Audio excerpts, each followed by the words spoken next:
Pamilya ng nasawing apprentice seaman ng Philippine Coast Guard hindi raw kumbinsido sa resulta ng autopsy ng biktima.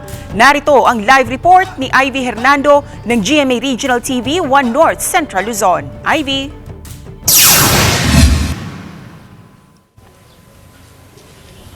Cecil, mga kwento ng panghihinayang sa mga pangarap ni Mori Caguay at sakit sa kanyang pagkawala ang maririnig sa kanyang mga mahal sa buhay dito sa Tabuk City, Kalinga.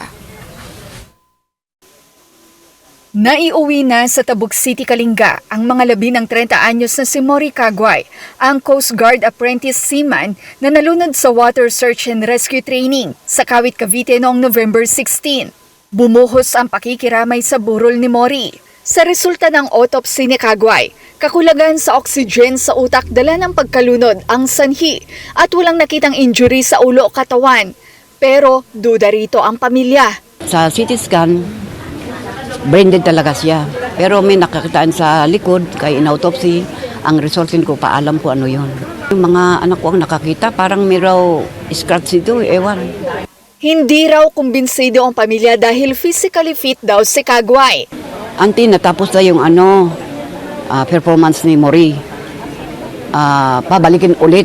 Pero si Mori talagang wala na siyang lakas. Hindi part of the training yung sinubrahan nila hanggang sa mamatay. Kaya ayaw nilang magsalita. Wala rin umanong maibigay na malinaw na impormasyon sa pamilya kaugnay sa insidente. Kung wala yung video, paano natin malulutas ang mga ibang mamatay sa ganito? Layunin ng Coast Guard, ang utmost concern sana nila, yung safety talaga. Hindi naman makatao yung ginawa nila.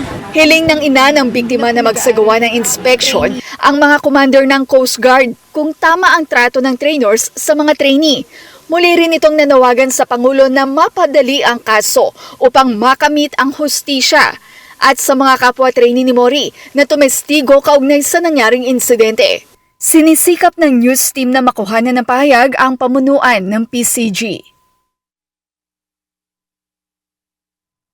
Cecil, sa NBI na raw lumapit ang pamilya para sa investigasyon at pagsasampa ng kaso. Samantala, bukas na nakatakdang ilibing ang mga labi ni Mori Caguay.